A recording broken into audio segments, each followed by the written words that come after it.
या इलाही जब तक मेरे बदन में जान रहे मेरी ये तमन्ना है कि मेरे लब पे तेरा कुरान रहे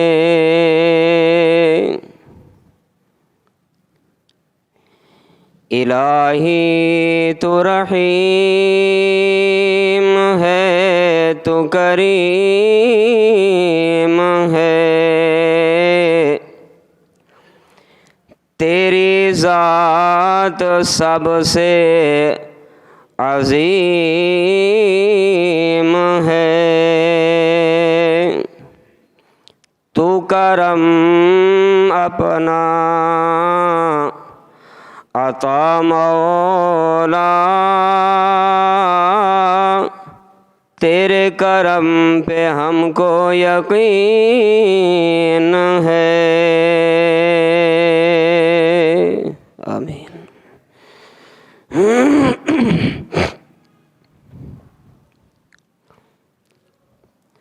हम्द व सना, किबरियाई, बड़ाई, यकताई, तन्हाई, शहनशाही और बादशाही अल्लाह वहदहू ला शरीक के लिए बेशुमार दरूद व सलाम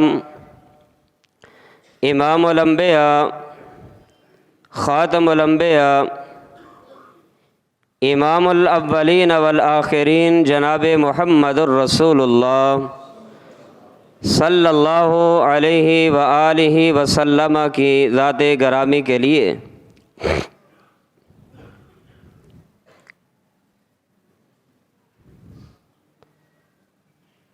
कहा जाता है कि दुनिया उम्मीद पर कायम है और किसी एक उम्मीद के सहारे इंसान अपनी सारी ज़िंदगी गुजार देता है। बेऐन ही जब कोई बच्चा इस दुनिया में आता है,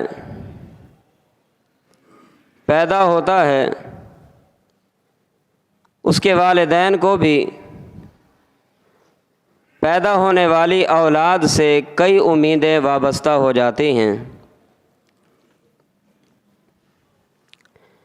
मिसाल के तौर पे कि हमारा बच्चा बड़ा होकर हमारा सहारा बनेगा, हमारे अखराजात का बंदोबस्त करेगा, हमें सुकून और राहत का सामान मुहैया करेगा। इसी वजह से वालिदैन अपनी औलाद के लिए बेशुमार तकालीफ़ और मसाइब बर्दाश्त करते हैं, बच्चे की खुराक का ख्याल रखते हैं, बच्चे की सफाई और सुथराई का ख्याल रखते हैं,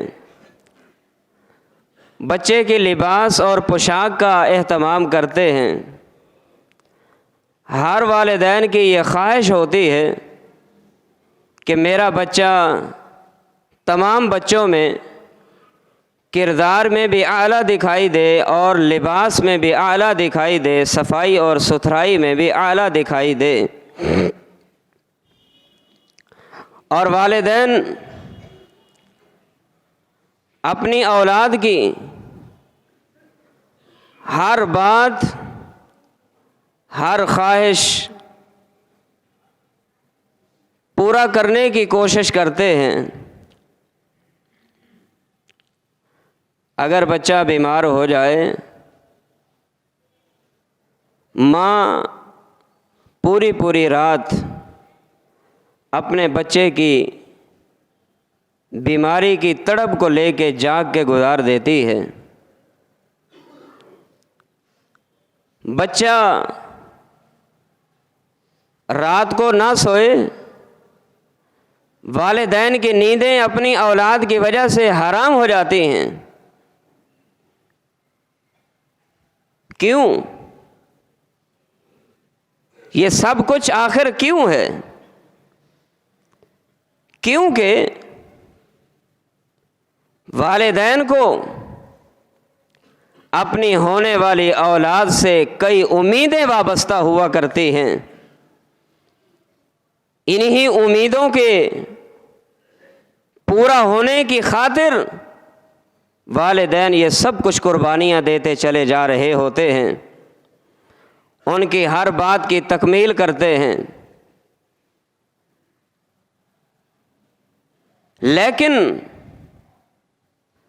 यही बच्चा जब बड़ा होता है, आलम शबाब को पहुंचता है, जवानी की उम्र को पहुंचता है, जिस बच्चे से वालिदैन को बड़ी उम्मीदें वाबस्ता थी, यही बच्चा बड़ा होकर वालिदैन की तमाम उम्मीदों पर पानी फेर देता है।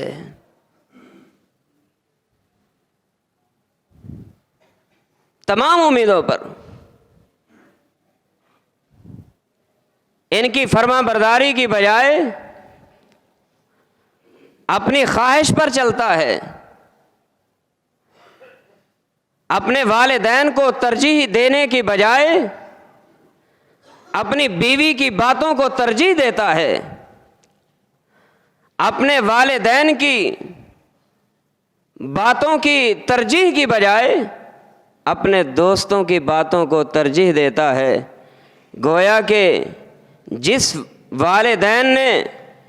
वालिदैन ने अपने इस बच्चे की खातिर अपना तन मन धन, अपना राहत, अपना सुकून कुर्बान कर दिया था कि बच्चा बड़ा हो के हमारा सहारा बनेगा, जब सहारा बनने का वक्त आता है ये बच्चा नाफरमानी करते हुए जिनकी बात मानना चाहिए थी उनकी नाफरमानी करता है, और जिनकी बातों पे चलना चाहिए था उनकी बातों पे, दोस्तों की बातों को तरजीह दे के ज़िंदगी गुजारने लगता है।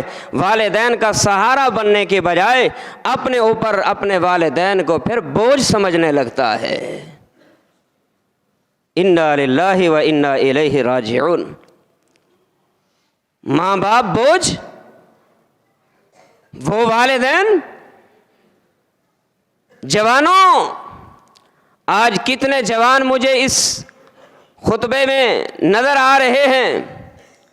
आज ये मेरा वाज़, आज ये मेरी तकरीर, आज ये मेरा जुमा उन नौजवानों के लिए है जिनके वालिदैन ज़िंदा हैं, और जिनके वालिदैन ज़िंदा नहीं उनको भी ये मेरा खिताब होगा। जिनके वालिदैन ज़िंदा हैं दुआ करें अल्लाह ये साया वालिदैन का औलाद पे तादेर कायम रखे, और जिनके वालिदैन फौत हो गए अल्लाह उनकी औलाद को उनके लिए सदका जारिया बना दे। बच्चा बड़ा हो गया, आलम शबाब को पहुंच गया, नतीजा क्या निकलता है? बाप कहता है बेटा ये काम तेरे लिए अच्छा नहीं, माँ कहती है बेटा ये बात तेरे लिए अच्छी नहीं। आगे जवाब क्या मिलता है? सुनिए ज़रा, सुनिए, कानों की खिड़कियों को खोल के बैठिए, सुस्तियों को छोड़ दीजिए, काहली को छोड़ के तवज्जो मेरी तरफ कीजिए।